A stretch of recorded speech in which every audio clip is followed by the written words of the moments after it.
Untuk pengetahuan jemaah muslimin muslimat, bagi siapa yang nak mendapatkan kitab Haqaiq yang tasawuf dia di belakang sana. Jadi kalau muslimat ada nak boleh maklumkan.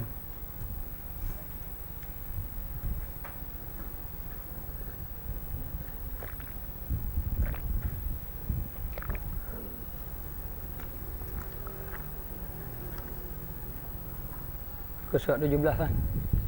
17.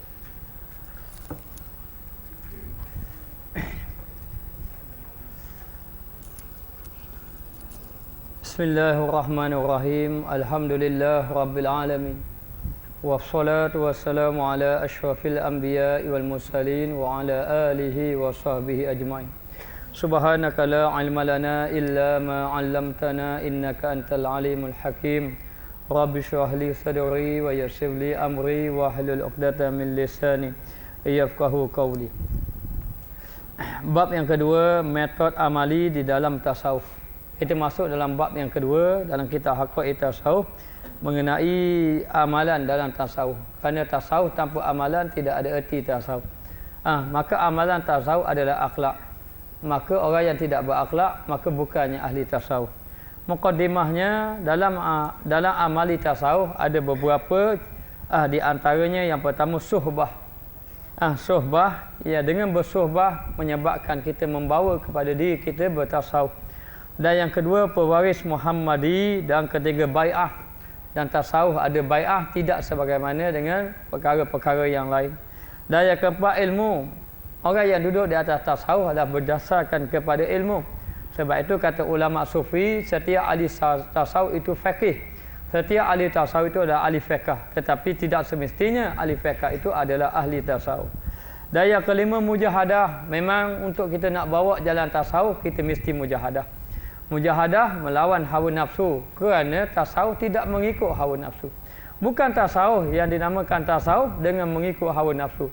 Kerana tasawuf mengekang dirinya daripada mengikut hawa nafsu. Sehinggalah rohnya kepada roh malakiyah, yakni kepada roh malaikat seperti taat kepada Allah. Bukan bermakna menjadi malaikat, tetapi tunduk dengan perintah Allah Subhanahu wa taala dan tidak berpaling kepada dunia. Dan yang keenam zikir. Kerana tasawuf adalah memainkan hati, berperanan membahaskan tentang hati. Maka manusia yang tidak berzikir bermakna hati mereka itu mati.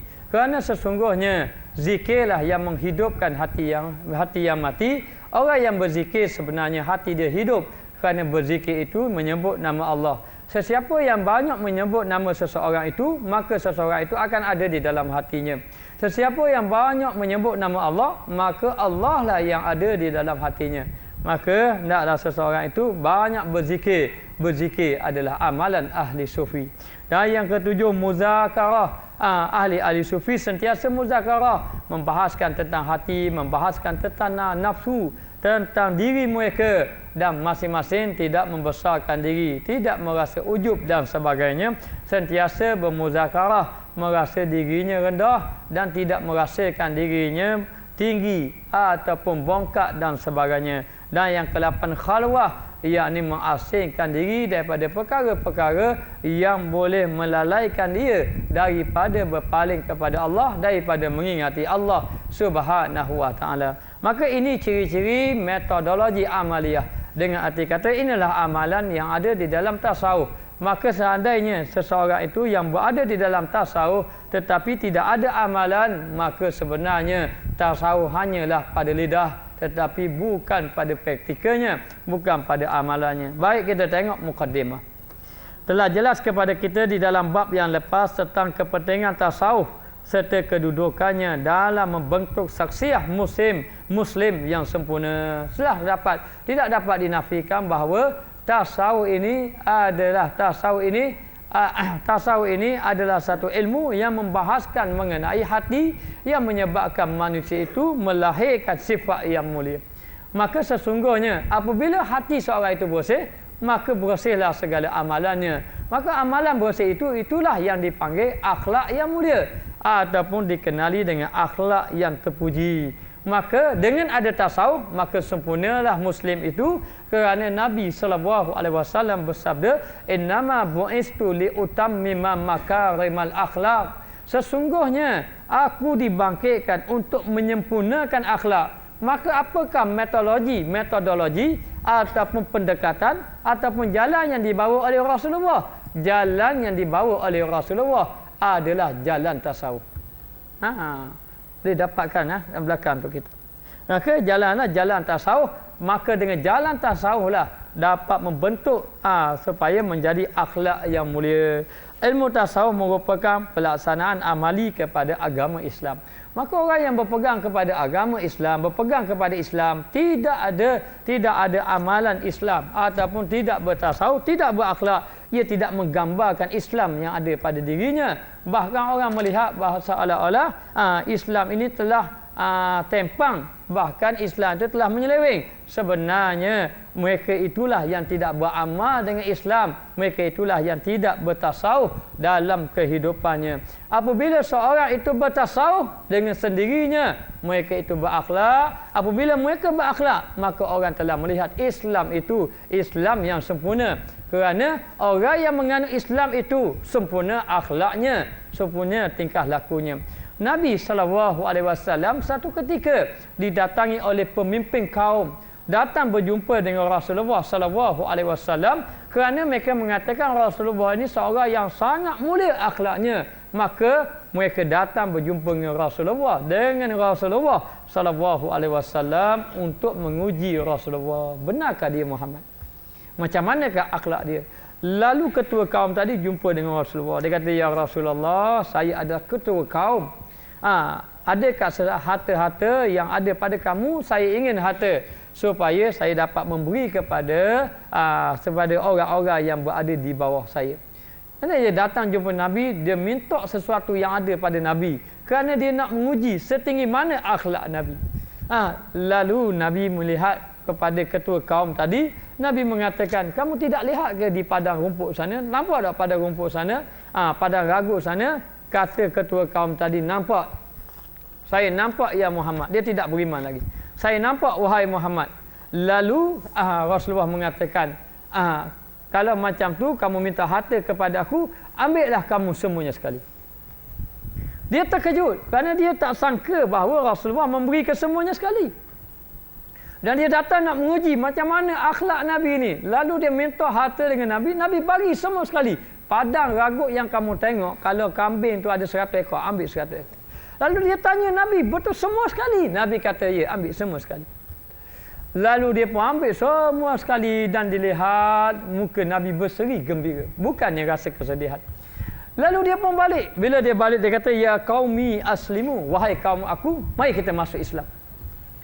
Lalu orang pun tanya, kenapa perlu masuk Islam? Dia kata, kamu tak tengok ke kambing yang aku bawa balik banyak-banyak ni? Kenapa? Dia kata, kerana aku telah berjumpa dengan seorang yang mana dia punya akhlak dia punya akhlak dia cukup tinggi. Kalau dia beri sesuatu, dia tidak takut apa-apa. Lalu mereka ramai-ramai masuk Islam.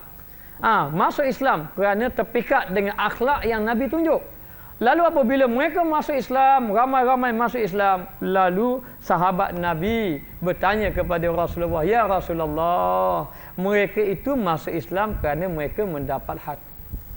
Mereka masuk Islam kerana dapat harta, mereka masuk Islam kerana mendapat kambing-kambing. Dibahagi kambing-kambing. Jadi mereka masuk Islam kerana harta, bukan kerana ketulusan hati. Maka sahabat Nabi mula pertikaikan keislaman orang-orang yang ramai-ramai masuk Islam. Sedangkan mereka masuk Islam melihat kepada akhlak baginda Rasulullah. Lalu Rasulullah mengatakan, ya memang benar mereka masuk Islam kerana harta, kerana mereka tidak mengenal Islam. Tetapi kalau mereka mengenal Islam, mereka akan menghabiskan hartanya untuk Islam. Lalu sahabat Nabi pun faham kata-kata Nabi, memang ternyata benar apabila mereka sudah masuk Islam, maka mereka pula menghabiskan hartanya untuk Islam, untuk agama Allah Subhanahu wa taala. Ini contoh tasawuf. Ini contoh akhlak yang Nabi tunjukkan kepada sahabat-sahabat, dan Nabi mengatakan akhlak itu agama Islam. Kalau orang tu ada agama Islam, mesti berakhlak. Kerana Islam itu adalah akhlak dan Islam itu mengajar manusia berakhlak. Mana ada ajaran Islam yang mengajar kita melakukan kejahatan? Tidak. Maka Islam yang mengajar akhlak itu dengan arti kata membawa manusia menyucikan hati, dengan dikatakan juga mentasawufkan dengan apa yang ada pada Islam itu sendiri. Baik, dia kata ia mengambil berat dengan memperbaiki yang zahir. Jangan kata tasawuf hanya batin semata-mata, bahkan membersihkan yang zahir. Sebab itulah ulama-ulama sufi menyuruh orang yang terjun dalam bidang tasawuf tidak boleh meninggalkan syariat. Tidak boleh meninggalkan syariat. Ada pun orang yang mendakwa kami ini tasawuf batin. Batin lebih utama daripada zahir. Zahir itu kulit. Ini kenyataan yang salah dari segi sudut tasawuf. Sebab itulah dia katakan bahawa ada seorang, kalau tak silapnya Junaid Baghdadi. Kalau tak silapnya Junaid Baghdadi, dia kata saya nak berjumpa dengan seorang yang orang masyhur mengatakan dia ini wali Allah Ta'ala. Masyhur dia ini wali Allah Ta'ala. Lalu dia pun pergi. Dia pun pergi cari orang tadi, dengar orang kata dia wali, maka pergi cari. Bila dia pergi cari, yang dikatakan wali itu berjumpalah. Kalau tak silap saya, Junaid Baghdadi. Kalau silap tolong betulkan. Jadi Junaid Baghdadi ini jumpa orang tadi. Bila jumpa orang tadi yang disangkakan wali, tiba-tiba bila dia berjalan, dia meludah ke depan. Ludah ke depan. Sedangkan dalam sunnah Nabi, tengok pada hadis riwayat Tirmizi, Nabi menyuruh apabila seorang itu nak meludah, yang pertama ludahlah di sebelah kiri. Ludah sebelah kiri, ludah belah kiri, kemudian ambil tapak kaki dia tu, dengan pasir dia, tutupkan air liur tadi. Maknanya ini dalam sunnah Nabi. Lalu bila dia tengok orang tadi meludah ke depan, lalu Junaid Baghdadi mengambil keputusan balik, tidak mau berjumpa orang tadi. Tengok saja daripada jauh tambah. Lalu orang tanya, kenapa kamu balik? Dia kata, kalau inilah yang dikatakan wali, macam mana seorang itu mengatakan dia suci batinnya, sedangkan zahirnya tidak sempurna. Maka sebenarnya sufi bukan hati semata-mata, bahkan membersihkan yang zahir. Kerana tasawuf yang berdasarkan kepada batin semata-mata, tidak melihat kepada zahir, itu adalah sufi yang batil. Sebab itulah ulama sufi mengatakan, seandainya kamu melihat manusia itu boleh terbang di udara dan boleh berjalan di atas air, jangan kamu mengatakan ia itu wali lagi. Sehinggalah kamu melihat dia beramal dengan amalan sunnah Nabi SAW, barulah ia dikatakan wali Allah Ta'ala. Seandainya dia boleh terbang di udara, berjalan di atas air, tetapi amalannya bertentangan dengan sunnah Nabi SAW, ia bukannya wali Allah, tetapi dia adalah wali syaitan. Maka kita kena faham, tasawuf bukan batin semata-mata, memperbaiki yang zahir dan mengimarahkan yang batin. Imarah batin jadi imarah. Apa makna imarah? Batin jadi hidup, hati jadi hidup. Orang sufi hati teringat kepada Allah Subhanahu wa Ta'ala. Cukuplah ahli sufi itu berdosa kalau hatinya tidak ingat kepada Allah Subhanahu wa Ta'ala. Di antara perkara yang ditakuti oleh ahli sufi, yakni apabila hatinya dilalaikan oleh Allah Subhanahu wa Ta'ala dalam keadaan dia beribadat kepada Allah. Jadi nak beritahu, hati dia imarah, hati dia hidup, hati dia sentiasa mengingati Allah Subhanahu wa Ta'ala. Memperteguhkan akhlak, dan akhlak yang begitu teguh, berkasih sayang di antara satu sama lain, berakhlak di mana saja mereka berada, serta memperbetulkan ibadah dalam waktu yang sama. Tasawuf membetulkan ibadah dengan ibadah yang membahaskan kekhusyukan. Dengan sebab kita membahaskan kekhusyukan, mencari kekhusyukan, maka kekhusyukan tidak akan tercapai dengan zahir yang tidak khusyuk. Satu ketika Nabi SAW melihat ada seorang lelaki yang sembahyang. Dalam keadaan dia sembahyang, dia bermain-main janggut dia. Lalu Nabi mengatakan, kalaulah hatinya khusyuk, nascaya zahirnya khusyuk. Tapi kalau zahirnya tidak khusyuk, maka hatinya tidak khusyuk. Maka tasawuf membahaskan tentang kekhusyukan hati. Jadi jelas daripada kata-kata Nabi, daripada sabdaan Nabi, hati tidak akan khusyuk kalau zahir tidak khusyuk. Maka untuk membahaskan tentang kekhusyukan hati, kekhusyukan batin, maka hendaklah memperbetulkan yang zahir, yakni memperbetulkan ibadah kepada Allah Subhanahu Wa Taala dalam waktu yang sama muamalah dengan seorang hamba, yakni berhubungan baik dengan hamba. Dengan arti kata muamalah ni bergaul dengan hamba. Orang tasawuf dia tidak mudah dengki ke orang, tidak dengki ke orang. Orang tasawuf tidak mudah buruk sangka pada orang. Orang tasawuf tidak mudah merendahkan orang. Orang yang tasawuf selalu menyangka baik, bahkan melihat orang lebih baik pada dirinya, walaupun dirinya di tahap wali ataupun walaunya dia berada di makam yang tinggi. Sayyidina Osman ibnu Affan radhiyallahu anhu berjalan di tanah perkuburan. Bila saja berjalan di tanah perkuburan, lalu Sayyidina Osman ibnu Affan menangis. Lalu kata sahabat Nabi, "Ya Amirul Mukminin Sayyidina Osman, kenapa kamu menangis sedangkan kamu ni orang yang terpuji, sedangkan kamu ni orang yang dijamin oleh Rasulullah sallallahu alaihi wasallam?" Lalu Sayyidina Osman marah pada orang tadi, mengatakan, "Aku tidak layak masuk dalam syurga." Kata Sayyidina Umar Al-Khattab, kalaulah Allah Ta'ala mengatakan semua masuk syurga kecuali seorang saja masuk neraka, nescaya seorang itu adalah Umar Al-Khattab. Kata Sayyidina Umar Al-Khattab. Inilah orang yang bertasawuf.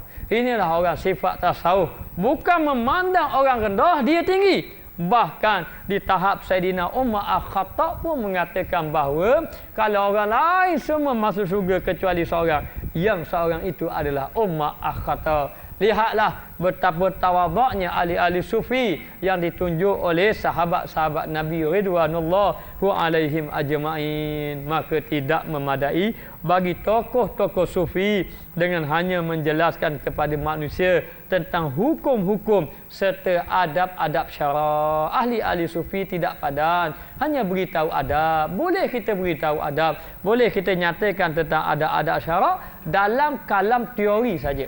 Hanya kabar teori saja macam ini semata-mata. Tetapi di samping perkara tersebut, mereka membimbing murid-murid. Maka ahli sufi, bila dia menjadi ahli sufi, dengan sendiri dia merupakan pendinding, pembimbing ataupun murabi yang mengajak manusia pada jalan Allah Subhanahu Wa Taala. Nabi sallallahu alaihi wasallam bersabda, "Ibda' bi nafsika summa biman ta'un." Mulakan dengan diri kamu, kemudian orang yang berada di bawah kamu. Maka ahli-ahli sufi dia tidak boleh bercakap hanya lidah sahaja, bahkan dia kena beramal supaya menjadi contoh kepada orang lain. Bagaimana kita nak membersihkan hati orang sedangkan hati kita pun masih dalam keadaan kotor? Maka mereka membimbing murid-murid berjalan bersama mereka di jalan peningkatan dan berjalan bersama dengan pelajar-pelajar, dengan talibi ataupun dengan salikin, orang yang berjalan pada jalan Allah. Dia berjalan, dia menunjukkan jalan, kemudian dirinya menjadi contoh kepada yang lain. Ini ditunjukkan oleh Nabi sallallahu alaihi wasallam mengajak manusia kembali kepada Allah dengan akhlak yang mulia. Maka dengan akhlak yang mulia ini diikuti oleh sahabat-sahabat Nabi. Maka dia kata di sini, mereka di jalan peningkatan, mengajak manusia berada di jalan peningkatan. Orang yang duduk dengan ahli sufi, nak tahu mereka ini benar-benar ahli sufi, kalau kita duduk dengan dia lalu berlaku peningkatan pada diri kita. Kerana ahli sufi ini dia dalam berjalan untuk meningkatkan diri, berjalan untuk naik makam satu makam.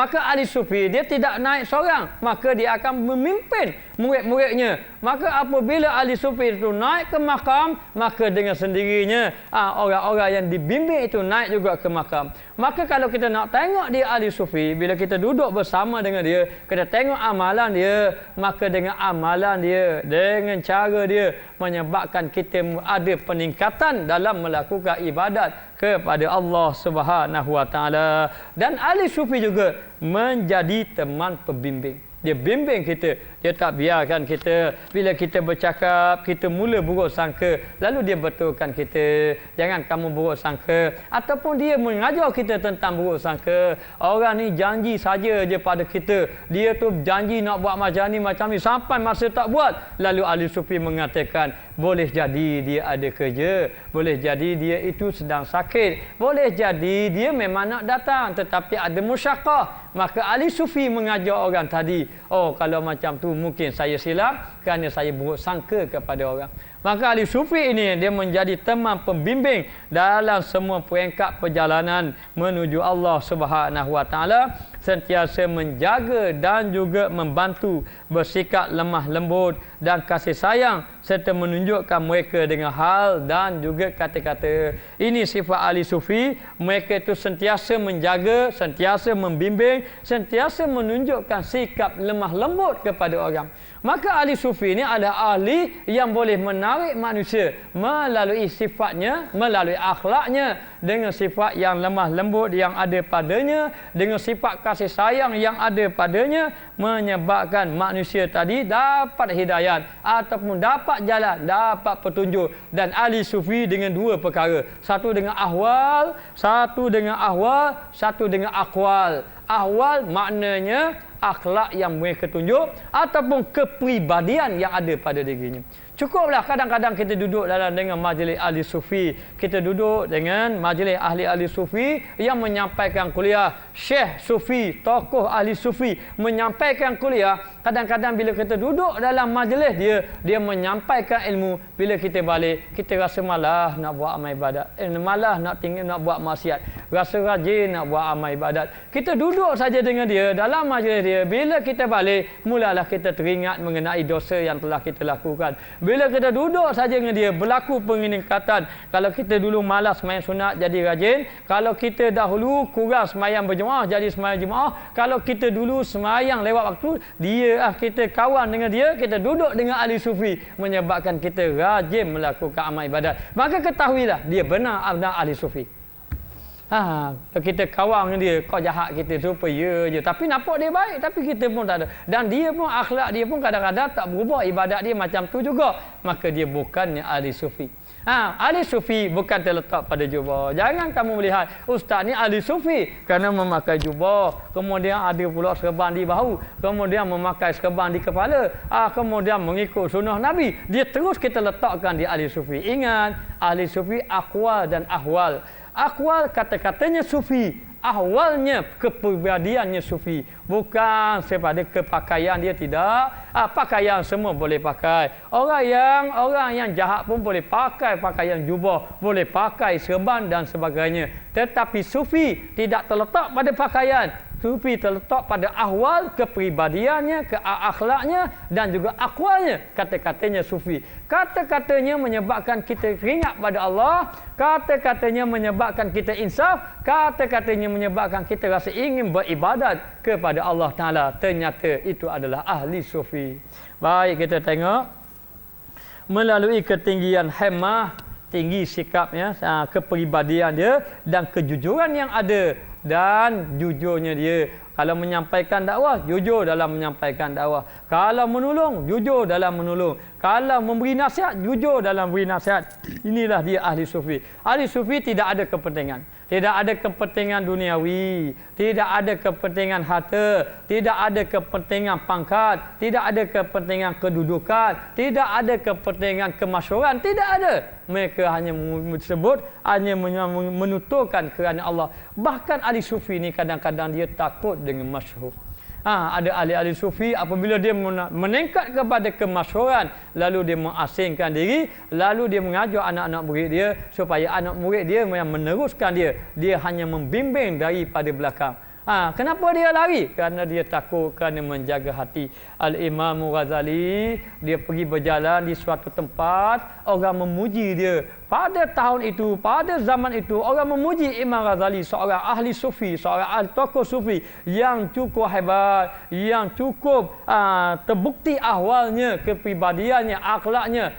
lalu satu ketika Imam Al-Ghazali, lalu di sebuah mahad, lalu di sebuah madrasah, lalu di sebuah pondok, lalu terdengar guru pondok tadi memuji-muji Imam Syafi'i. Lalu Imam Syafi'i memutuskan, saya tidak akan datang ke madrasah ini beberapa tahun.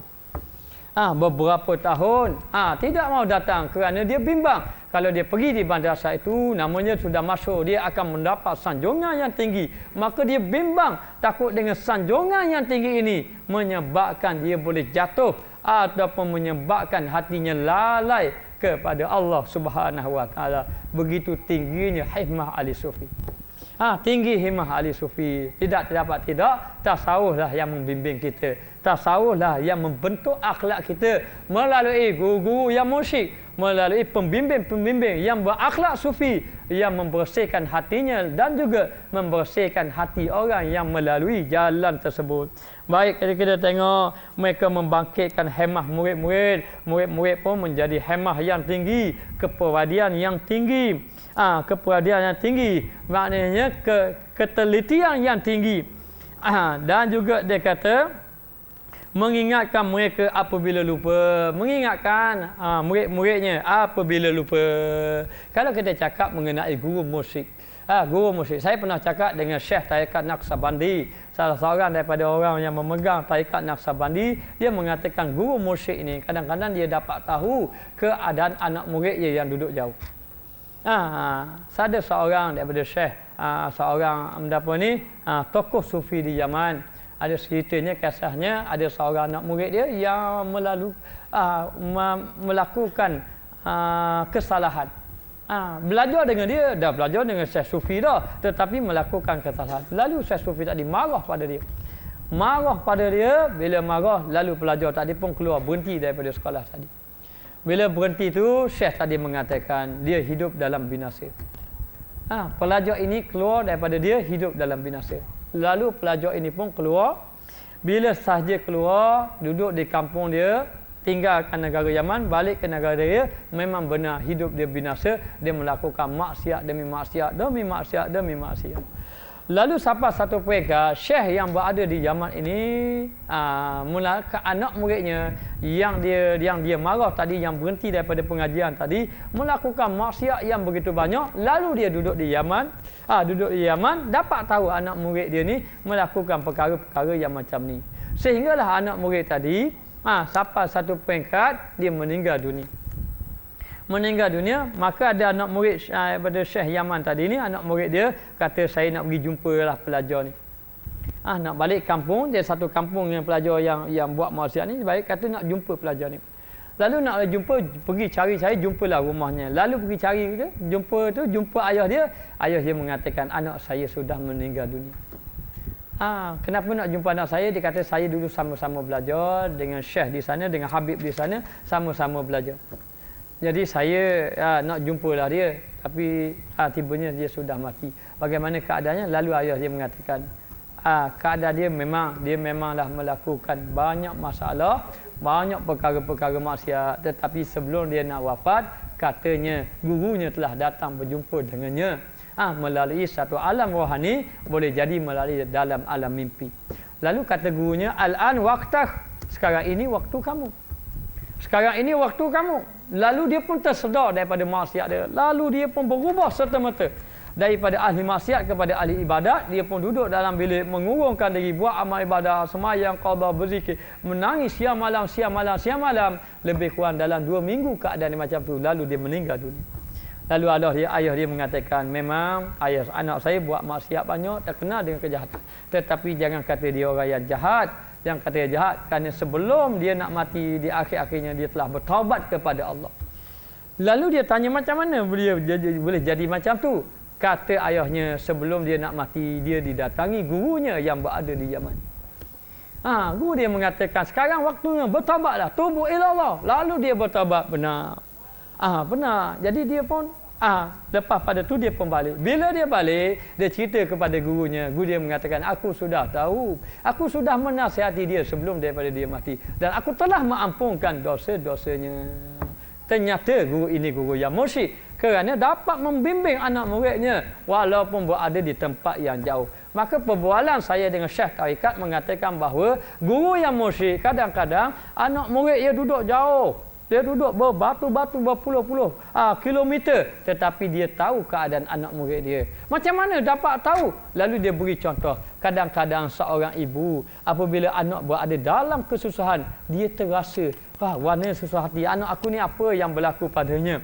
Apabila saja dia jumpa anak dia, dia pun tanya. Ternyata anaknya berada di dalam kesusahan. Maka demikianlah guru mursyid yang lebih-lebihnya hatinya, mata hatinya terbuka, syuhudiyah dia tinggi. Lalu dia dapat mengenali, mengetahui apa yang telah dilakukan oleh anak muridnya. Jangan heran, hari ini kita berada di Terengganu, kawan kita ada di Kuala Lumpur. Hari ini kita ada handphone, masing-masing keluar handphone, kita pun tekan nombor kita, nombor dia, dia pun jawab, lalu dalam handphone nampak gambar dia. Kita boleh tengok gambar dia walaupun dia berada di Kuala Lumpur dan kita berada di Terengganu, dia di Kuala Lumpur, dapat tengok kita. Kalau dah dengan benda yang macam tu kita boleh berjumpa jauh, boleh tengok jauh, apatah lagi bagi guru mursyid yang hatinya bersih, yang hatinya penuh dengan syuhudiyah kepada Allah, lebih-lebih lagi lah nampak membimbing anak dia yang jauh daripada melakukan maksiat. Ingat, siapa yang tidak ada mursyid di belakangnya, maka binasa amal ibadatnya dan dia mudah tenggelam dalam tipu daya. Tipu daya yang penuh dengan ranjau dalam melakukan amal ibadat. Maka dia mengingatkan apabila lupa, meluruskan apabila terseleweng, maka dia luruskan. Dia beritahu mengenai kesalahan-kesalahan yang telah kita lakukan. Sebab itu mursyid mengenal mursyid. Mursyid akan menunjukkan kepada anak muridnya di atas kesalahan-kesalahan yang telah ditunjukkan. Ada seorang syekh, seorang tok guru yang kerjanya kais pagi, makan pagi. Kalau dapat ikan seekor, itulah dia makan. Kalau tak ada, tak ada. Tapi dia adalah ahli tasawuf. Dia adalah tok guru tasawuf. Dan mempunyai anak murid. Tapi kehidupan guru ini makan pagi, kai pagi makan pagi, kai petang makan petang. Jadi kalau dia mendapat tangkap ikan boleh 2 ekor lah. Kalau ada tak ada sudahlah. Inilah guru tasawuf ni. Lalu anak murid dia ada kata anak murid dia, wahai tok guruku, saya nak berhijrah, saya nak pergi dekat satu kampung sekian-sekian ni, sekian-sekian tempat. Lalu tok guru tu kata, silakan kamu pergi, kerana adab anak murid dengan guru biasanya begitu. Nak berziarah, nak pergi jauh, maka minta izin dengan guru, kerana bimbang tidak dapat barakah. Lalu tok guru dia kata, tempat yang kamu nak pergi tu sekian-sekian, ada sahabatku, seorang tok guru besar tasawuf di sana. Jadi kalau kamu sampai di sana, sampaikan salam saya kepadanya. Sampaikan salamku kepadanya. Dan tolong minta nasihat untuk diri aku. Kata tok guru tasawuf ni, tolong minta nasihat untuk diri aku. Lalu anak murid ni pergilah mencari tok guru tasawuf di sana. Bila dia cari tok guru tasawuf, lalu terkejut tengok keadaan tok guru tadi hidup dalam mewah, pakai kereta besar. Pakai kereta besar, rumah besar. Jadi dalam keadaan rumah besar, lalu dia terfikir, macam mana tok guru tasawuf ni, rumah besar, dunia sungguh. Maka hatinya tertanya-tanya. Lalu dia mengambil keputusan, tak apalah, oleh kerana amanah tok guru dia suruh sampaikan salam. Setelah ternyata memang rumah inilah rumah seorang tok guru besar tasawuf yang telah dipesan oleh tok gurunya, maka dengan amanah itulah dia pergi jumpa. Bila dia pergi jumpa tok guru tasawuf tadi, lalu dia beritahu, saya ni daripada sekian-sekian tempat belajar dengan syekh ni, dengan tok guru ni, tok guru ni. Tok guru tasawuf. Kemudian dia sampaikan salam, kemudian dia minta nasihat supaya syekh nasihat kepada guru saya minta nasihat. Kata guru yang kaya, ahli tasawuf yang kaya ini mengatakan bahawa tolong kamu nasihatkan kepada guru kamu, sahabat saya ingin sampaikan nasihat kepadanya. Jadilah ingat ke dunia. Jadi ingat ke dunia. Anak murid rasa pelik. Macam mana jadi ingat ke dunia sedangkan tok guru dia tu kaya pagi makan pagi. Kalau dia tu munasabah lah. Kalau tok guru dia kata, "Mugi jumpa kawan aku, tolong nasihat ke dia jadi ingat ke dunia." Jadi kalau dia pergi tengok tok guru ni rumah besar munasabah lah. Ni tok guru saya pesan jadilah ingat ke dunia. Dia rumah besar-besar ni tak tahu mana gini. Maknanya jadi dia nasihat ke tu, tapi terbalik. Yang tok guru besar ini, yang rumah dia mewah ini, nasihat kepada tok guru yang kaya pagi makan pagi. Kamu pesan ke tok guru kamu jadilah ingat ke dunia. Ni kadang-kadang kita masuk alam sufi pelik kadang-kadang. Kita tak dapat baca kadang-kadang. Ulama sufi dia faham bahasa sufi. Lalu dalam keadaan macam tu, anak murid ni balik dalam keadaan terfikir-fikir. Ada ke munasabah dia nasihat ke guru kita, sedangkan guru kita kait pagi makan pagi. Lalu dia pun balik jumpa dengan tok guru dia ni, dia pun kata, tok guru ni saya sudah sampaikan salam gini-gini. Kata gurunya, apakah nasihatnya? Dia menasihatkan pada tuan guru supaya tuan guru jadilah ingat ke dunia. Lalu tok guru tadi menangis. Bila menangis, hatinya tunduk, insaf. Lalu dia kata, benarlah apa yang dikatakan oleh sahabatku itu. Anak murid lagi pening, tak faham. Tak faham. Benarlah apa yang dikatakan oleh tok guru dia di sana benar. Macam mana jadi benar dia kata. Sedangkan tok guru dia kait pagi makan pagi, kait petang makan petang. Dia mengatakan bahawa aku ini hidup aku kait pagi makan pagi, lalu hati aku selalu teringat mengenai rezeki. Adapun dia sudah kaya, hatinya sudah tidak teringat kepada rezeki, hanya berserah kepada Allah Taala dan hatinya tidak ada lagi dunia. Oleh kerana aku tidak dalam keadaan macam tu, kadang-kadang mari juga teringat kepada dunia. Maka benarlah dia nasihat, jadilah aku ingat kepada dunia. Jadi sufi adalah hati, bukan zahir. Tidak semestinya orang kaya itu tidak sufi, dan tidak semestinya fakir itu sufi. Tidak semestinya orang fakir itu zuhud. Ni baru tok guru pakai basikal buruk. Ya zuhud, bukan zuhud, tak ada pitih nak beli. Jadi nak beritahu, kita kena faham sufi ini adalah berkaitan dengan hati. Baik, kita tengok. Maka dia kata, mengambil berat terhadap perjalanan muridnya walaupun berjauhan serta mencegaskan mereka apabila lemah. Maka dengan sufi ini, bila hati ingat kepada Allah, hati menjadi hidup kepada Allah Ta'ala. Apabila rohani itu kuat, dengan sendirinya jasmani itu kuat. Apabila jasmani kuat tapi rohani lemah. Jasmani kuat, makan 2-3 pinggan tapi rohani lemah. Jangan kata, kadang-kadang kita kena tengok, ada orang yang tubuh dia kuat, angkat berat, sampai berkatang-katang tubuhnya, tapi sembahyang tarawih 20 rakaat pun tak mampu nak buat. Bermakna jasmani kuat tapi rohani lemah. Maka tasawuf membahaskan tentang rohani. Apabila rohani kuat, dengan sendirinya jasmani menjadi kuat. Tengok apa yang berlaku kepada Abu Hurairah radhiyallahu anhu. Walaupun dia seorang yang kurus kering, kemudian banyak berlapar, tetapi kuat berjihad pada jalan Allah Subhanahu wa taala. Ibnu Mas'ud, orang kurus je Ibnu Mas'ud, tetapi berani sanggup mati pada jalan Allah. Jadi orang-orang kurus ni biasanya dia berani. Roliknya. Baik, kita tengok. Baik, maka dia kata di sini, begitulah mereka melakarkan metodologi amali kepada murid-murid. Siapa? Guru dia. Guru dia tunjuk. Jadi dengan anak murid dia tengok guru dia, maka tersendirinya anak muridnya mengikuti gurunya. Lalulah dengan sendirinya membentuk akhlaknya. Maka dia kata dengan metod ini mereka benar-benar akan dapat melaksanakan rukun agama yang 3, iaitu Islam dengan amalannya, dan juga iman dengan pegangannya, dan juga ihsan dengan akhlaknya. Maka barulah dapat menjaga 3 perkara ini. Maka kadang-kadang iman alhamdulillah, amalan alhamdulillah, tetapi ihsan belum tentu lagi. Akhlak kadang-kadang tidak mampu dijagai. Maka biarlah kita Islam, biarlah iman itu kuat, biarlah ihsan ada dalam kehidupan kita. Inilah dia tasawuf, menggabungkan ketiga-tiganya. Tauhid, tasawuf. Bila kita membahaskan tentang tasawuf, dengan sendiri kita membahaskan tauhid tasawuf. Bila kita ada tauhid tasawuf, maka dengan sendirinya menjaga amalan syariat yang mendekatkan diri kita kepada Allah Ta'ala. Sesungguhnya ahli sufi adalah golongan yang melakukan amalan. Ingat, ahli sufi golongan yang beramal. Golongan yang beramal serta mempunyai ahwal. Ahwal ni yakni dengan tingkah lakunya. Tingkah laku dan bukan golongan yang hanya mendakwa dan pandai berkata-kata saja. Inilah yang kebanyakan kita minta diri, minta jauh daripada Allah, daripada kita bercakap-cakap tentang tasawuf tetapi kita tidak mampu beramal. Saya pernah dijumpai, didatangi oleh seorang yang saya tidak kenali.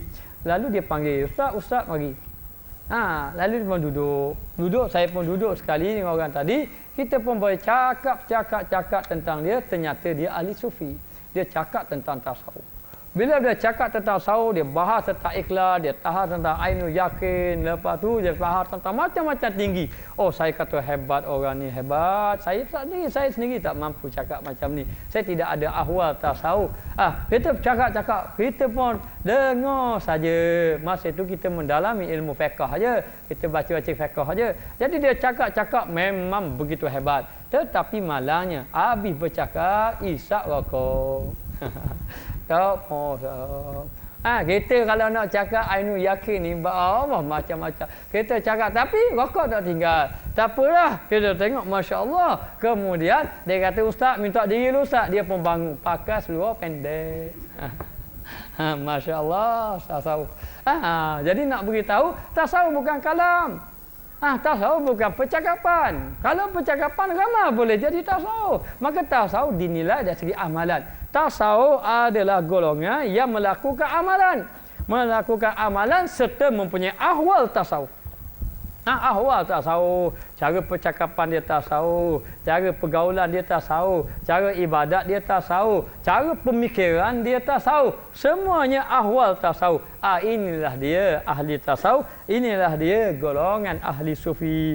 Dan bukan hanya mendakwa dan pandai berkata-kata saja. Alangkah senangnya untuk bercakap dan mengajak orang lain, tetapi alangkah susahnya untuk beramal dan melaksanakannya. Memang susah kita nak beramal. Memang susah kita nak beramal tasawuf. Tidak dapat ridha, tasawuf mengajak kita membersihkan hati kita dengan meninggalkan maksiat. Tinggalkan maksiat supaya hati kita bersih. Ada seorang ulama, nama dia kalau tak silap Bishrul Hafi. Bishrul Hafi ini dia ahli tasawuf. Sehingga kan dia punya sapa kepada makam dia ataupun kedudukan dia yang tinggi. Lalu orang-orang memulau dia. Pulau dia tak terima cara hidup dia macam mana, tambah terima dia. Lalulah sampai satu ketika sehingga kan raja ketika itu pun mengasingkan dia, pulaukan dia, mendapat buang negeri dia. Maka dia dengan amalan dia berzikir dan sebagainya sehinggalah pada ketika itu menjadi kemarau, negeri itu menjadi kemarau. Bila jadi kemarau, lalu raja itu silap, kita telah menghalau Bishrul Hafi. Maka mengambil keputusan, panggil balik Bishrul Hafi, lalu dipanggil Bishrul Hafi. Lalu Bishrul Hafi berdoa, lalu selamatlah negeri itu daripada kemarau. Kadang-kadang kita membawa sufi, kita bawa amalan sufi, lalu dikatakan orang ini orang yang terasing, orang ini orang gila, orang ini macam-macam pertuduhan. Begitulah dengan Rasulullah SAW mengajak manusia supaya hatinya bersih, tetapi yang dituduhnya Nabi ahli sihir, dituduhnya Nabi yang bukan-bukan. Inilah dia ahli sufi, kena sabar. La yakhafu laumata laim, tidak takut celaan dengan orang yang mencela. Dan dalam bab ini penulis bentangkan jalan amali terpenting. Baru nak bentang, dak khabar lagi ni. Hanya khabar je kita nak pergi jalan ni, jalan lebuh raya. Nanti kita akan lalu ni, tapi tak berjalan lagi, baru nak khabar baru. Maka dia kata bentangkan jalan amali terpenting yang dilakukan oleh tokoh-tokoh sufi untuk mencapai keradaan ilahi serta makrifah terhadap Allah. Jadi jalan yang akan dibentang ini, jalan yang mesti dilalui oleh salikin, orang yang baru-baru nak berjalan, orang yang mubtadiin, orang yang peringkat awal-awal sehingga sampai kepada makrifatullah. InsyaAllah minta dengan Allah Ta'ala, mana tahu dengan perjalanan kitab yang kita baca ini, hati kita menjadi berubah, amalan kita menjadi berubah, akhlak kita pun menjadi berubah. Bermakna tasawuf telah menyerap di dalam hati kita. Baik, dia kata Metode amalan ini tidak lain dan tidak bukan adalah pelaksanaan kitab Allah Subhanahu wa taala serta meneladani Rasulullah sallallahu alaihi wasallam. Maka tasawuf tidak meninggalkan syariat kerana syariat dibawa oleh Rasulullah sallallahu alaihi wasallam. Tasawuf adalah mengikut jalan yang ditunjuk oleh Nabi sallallahu alaihi wasallam dan juga para sahabat yang mulia radhiyallahu alaihim ajma'in, mengikut jalan-jalan sahabat. Jalan-jalan sahabat, maka kita mengikut jalan sahabat, insya-Allah selamat. Nabi sallallahu alaihi wasallam bersabda, ashabi kan nujum bi ayyihi muhtadaitum ihtadaitum. Sahabat aku seperti bintang, mana-mana kamu ikut sahabat aku, kamu akan mendapat petunjuk. Maka sahabat-sahabat terdiri daripada ahli-ahli sufi. Sahabat-sahabat adalah ahli-ahli sufi, hanya tidak declare, hanya tidak mengisytiharkan kami golongan sufi, tidak. Kerana sufi bukanlah membangga diri. Sufi adalah membersihkan hati. Maka sesungguhnya orang sufi tidak membuat dan mereka cipta metodologi. Tidak buat jalan ni reka sendiri je. Kalau jalan yang diamal tarikat, bukan tarikat saja-saja reka, tidak. Dia ada jalan yang mana jalan tadi sampai kepada baginda Rasulullah sallallahu alaihi wasallam serta cara dakwahnya yang tersendiri. Sebab tu kita tengok dakwah sufi tidak sama. Dakwah sufi tidak sama dengan dakwah ahli fiqh. Dakwah sufi tidak sama dengan dakwah ahli usuluddin. Dakwah sufi tidak sama dengan dakwah haraki. Dakwah sufi tidak sama dengan dakwah tabligh dan sebagainya. Bukan tabligh golongan tabligh ni, bukan. Maknanya orang-orang yang cuba membawa manusia. Tapi dia ada satu jalan.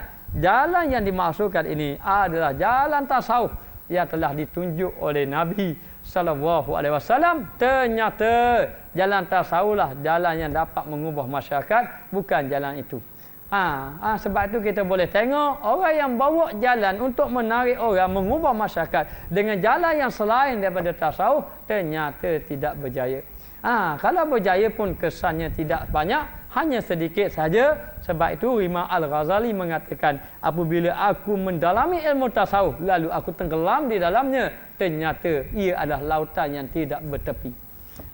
Inilah tasawuf yang cukup dalam. Sesungguhnya mereka tidak reka dengan jalan yang tersendiri, tidak, tetapi dakwah tersendiri, bukan dengan dakwah yang tersendiri, tetapi mereka berjalan mengikut jejak langkah baginda Rasulullah sallallahu alaihi wasallam, sama ada dari segi kata-kata, sama ada dari segi amalan maupun akhlak, berjalan di atas jalan yang ditunjuk oleh baginda Rasulullah sallallahu alaihi wasallam. Ingat, kalau kita ini mengikuti jalan tasawuf, hati kita hendaklah menerima ataupun terbuka untuk mengikuti jalan ini yang penuh dengan mujahadah, dan hati hendaklah sentiasa lawan hawa nafsu dan sentiasa mengingati Allah Subhanahu wa taala. Maka jalan tasawuf, jalan yang membentuk akhlak, maka akhlak itu adalah tasawuf. Tasawuf itu adalah akhlak. Wallahu a'lam.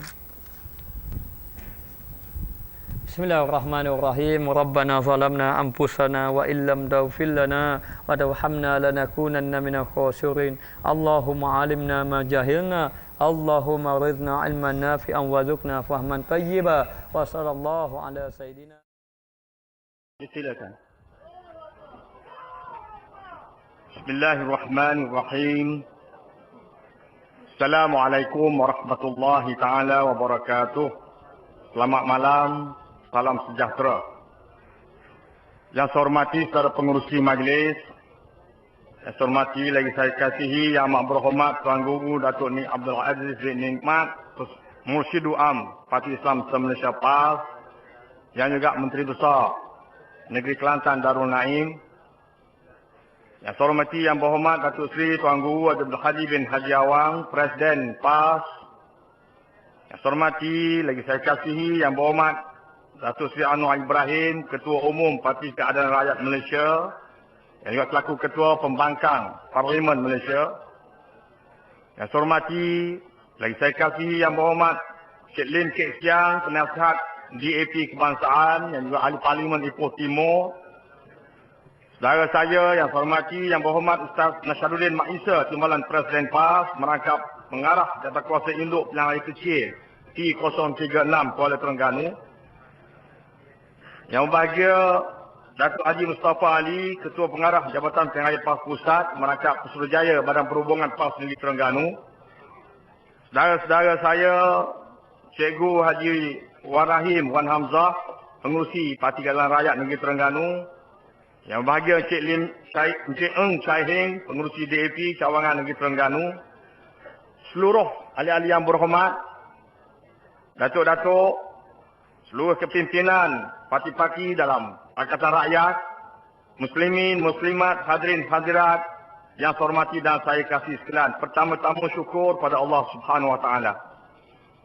Pada malam ni alhamdulillah, saya yakin saya tidak akan diberi kad kuning. Saya mengambil kesempatan ini dalam waktu yang terbatas untuk mengucapkan penghargaan dan ucapan terima kasih kepada semua pihak, pimpinan parti Pakatan Rakyat, saudara-saudara para petugas, para penderma, para penyokong, para pekerja yang dari negeri Terengganu, dari kawasan Kuala Terengganu, dari luar daripada negeri Terengganu, seluruh negara yang datang berkampung di Kuala Terengganu, bekerja bermati-matian demi untuk mempertahan dan memenangkan Pakatan Rakyat dalam pilihan kecil baru-baru ini. Tuan-tuan sekalian, sedarlah, kita baru-baru ini kita menghadapi pilihan raya bukan Pakatan Rakyat lawan Barisan Nasional sahaja. Tetapi kita bekerja untuk melawan jentera kerajaan seluruhnya. Tetapi alhamdulillah, dengan jentera kerajaan yang dipergunakan oleh mereka, kita masih mampu menang dalam pilihan raya kali ini. Saya daripada awal diperingatkan oleh pimpinan. Dan saya dalam ucapan awal saya semasa diisytiharkan untuk menjadi calon bagi mewakili Pakatan Rakyat daripada PAS, saya menyebut secara khusus, memang saya ambil sikap satu prinsip. Daripada awal, saya tidak akan bermusuh dengan sesiapa. Musuh saya tidak akan cari. Jangan cari musuh. Tapi bila jumpa musuh, kita tidak akan lari. Kita akan hadap mereka secara gentleman. Itulah sebabnya saudara-saudara sekalian, daripada awal, kita bertemu dengan semua orang. Hak mana sempat kita berjumpa, kita bersalam, kita tanya khabar, malah kita peluk mesra. Pimpinan Tabatah ni saya peluk belaka lah. Hari penamaan calon dengan Datuk Wan Farid, calon UMNO, saya peluk dia. Dan dia berjanji, saya pun berjanji tidak akan serang peribadi. Tapi kalau dia tak serang, insyaAllah kita peluru banyak, kita tembak dia habis-habisan. Bila berjalan, hari itu juga saya jumpa, turun daripada stadium, turun ke kemah yang disediakan oleh SPR, bertemu dengan Yang Amat Berhormat Datuk Mas Aing. Saya peluk dia. Begitu juga bila berkempen di ladang, masuk markah UMNO. Saya masuk markah UMNO, jumpa dengan Yang Muhammad Nasir, Tan Sri Bain Fikri. Pakai adik saya masa sekolah dulu. Saya peluk dia. Ini menunjukkan dari kemesraan kita tidak ada apa-apa secara peribadi.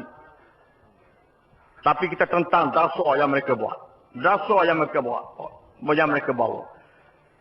Begitu juga hari Jumaat terakhir sebelum hari mengundi. Mengundi 17 hari bulan. Hari Jumaat 16 hari bulan. Saya pergi semayang di Masjid Terapung. Berjumpa dengan jemaah, bersalam-salaman. Tengok-tengok. Datuk K. Toyo pada. Saya peluk juga. Toyo pun Toyo lah. Peluk belaka.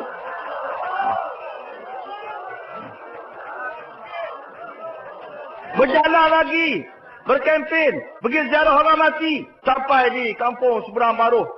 Tengok jumpa ziarah orang mati. Jumpa dengan Syarizak Jalil. Nasib baik kadang peluk. Ini bahaya ni, bahaya ni. Dia berjumpa dengan saya, dia kata calon ke? Ya, calon ni. Ya ke? Ya. Lepas tu saya kata tolong kirim salam. Datuk kirim salam kat suami Datuk. Saya kenal Dr. Ismail, suami Datuk. Saya sama tempat masa di Universiti Tahniah dulu. Suami dia tu pensyarah teknologi makanan. Dia orang Kelantan, Dr. Ismail. Saya kenal. Saya kata kirim salam. Kenal, saya kenal. Saya kata. Sekali dengan Dr. Fazilah Kamsah tu 3 orang. Sama-sama dulu masa dekat UPM dulu. Masa tu Universiti Tahniah. Oh dia kata macam ni kalau kenal kena ambil gambar. Okey, tak apa, ambil gambar. Nak ambil gambar. Nak gambar yang dia bergambar dengan calon PAS. Saya kata boleh. Habis kaum Ibu UMNO. Mari berebut nak bergambar dengan saya. Hei, geli. Tak apa, gambar lah. Tak ada masalah. Ya. Tapi yang saya nak beritahunya, Muslimin Muslimat sekalian, dalam orang kita tunjuk mesra macam tu, dia serang kita habis-habisan. Kalau wakaf pelang tu sampai lebu. Semua menteri turun. Termasuklah di Paloh, Datuk Idris Yusof sendiri. Gi mari. Budak kita pun satu hal. Semangat tak punya pasal. Bila Datuk Idris lalu depan dia, hidup Mas Said.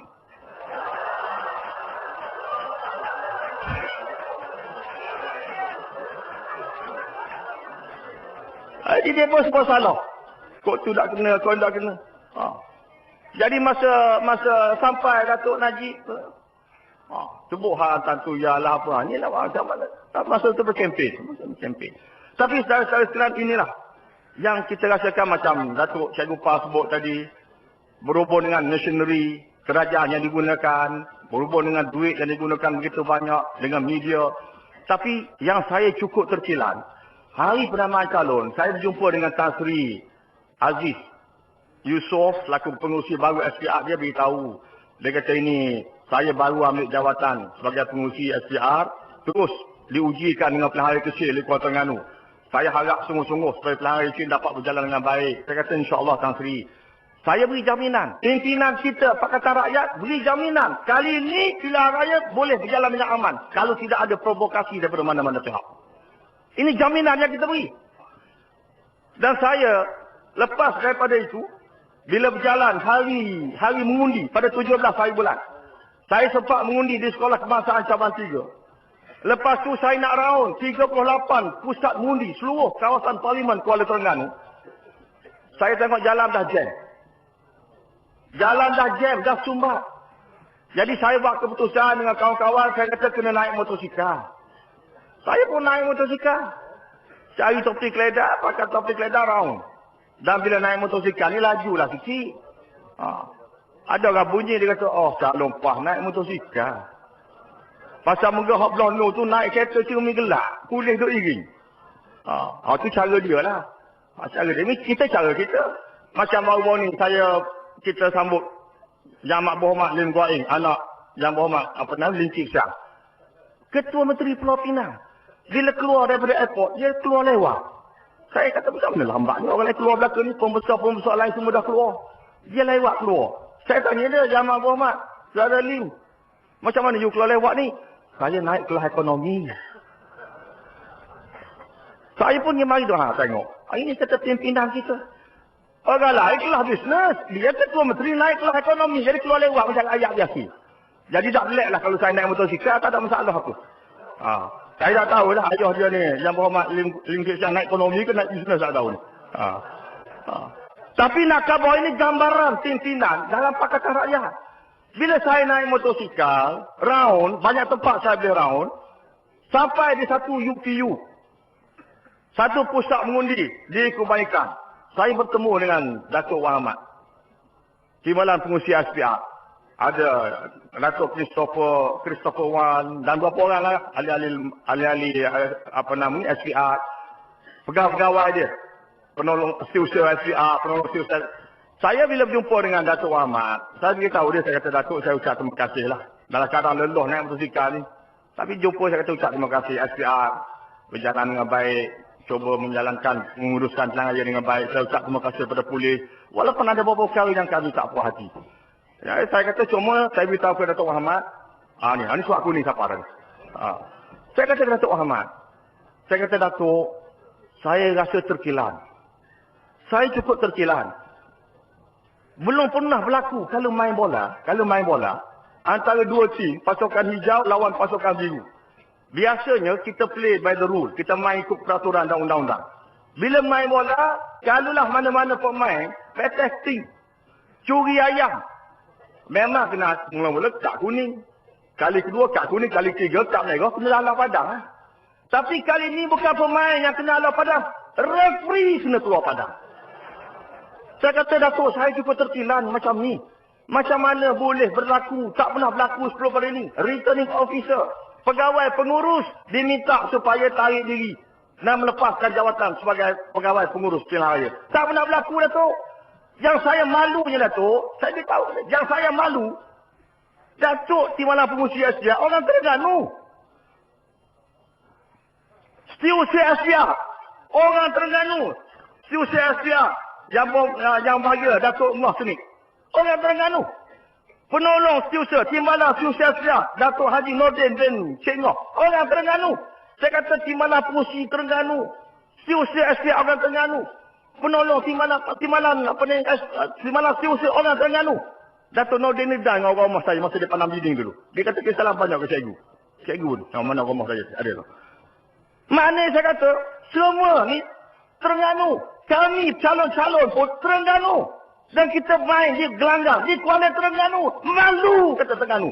Kes inilah yang dilakukan oleh Syiah. Dalam keadaan dia kata dia nak berlaku adil. Tetapi boleh melantik seorang pegawai yang boleh paksa kaki tangan dia. Ugut kaki tangan dia untuk mengundi UMNO dan Barisan Nasional. Malu lah tu. Masa tu pukul 4 petang. Sejam lagi nak habis buat mengundi. Dia kata kita dah ambil tindakan, kita dah tukar. Saya kata saya tak mahu SPR, tapi SPR kena faham. Kalau nak lantik pegawai. Semua sekali. Bukan saja menteri dan juga kementerian-kementerian. Tetapi di Terengganu sendiri. Mereka buat kerja semata-mata nak menangkan UMNO. Alhamdulillah. Tuan-tuan, dari cara bekerja begitu kuat. Sampai tak tinggal markas, tak tinggal pos. Bekerja dengan begitu gigih. Daripada awal hingga akhir. Daripada mula start berkempen sampai hari penamaan calon, tengah panas, berdiri, mempertahankan kubu kita. Alhamdulillah, akhirnya kita menang. Dan kita akan ajar UMNO dan Barisan sampai pilihan raya akan datang, insyaAllah. Saya tak mau malam ni ambil masa ramai penceramah. Kita jumpa pula lepas ni, insyaAllah. InsyaAllah kita jumpa pula. Mudah-mudahan saya sekali lagi mengucapkan terima kasih. Dan mudah-mudahan kemenangan kita ini bukan kemenangan saya, bukan kemenangan pimpinan, tapi kemenangan semua sekali rakyat yang ingin pada perubahan. Dan kita pastikan perubahan ini akan berlaku. Arus ini akan menjadi alunan ombak. Ombak akan terus berkembang, besar. Jadi akhirnya tsunami politik yang kedua. Yang seterusnya kita akan menang. Bukan saja di Terengganu, tapi di seluruh negara, insyaAllah. Sekian, terima kasih. Wabillahi taufiq. Assalamualaikum warahmatullahi ta'ala wabarakatuh. Allahu Akbar.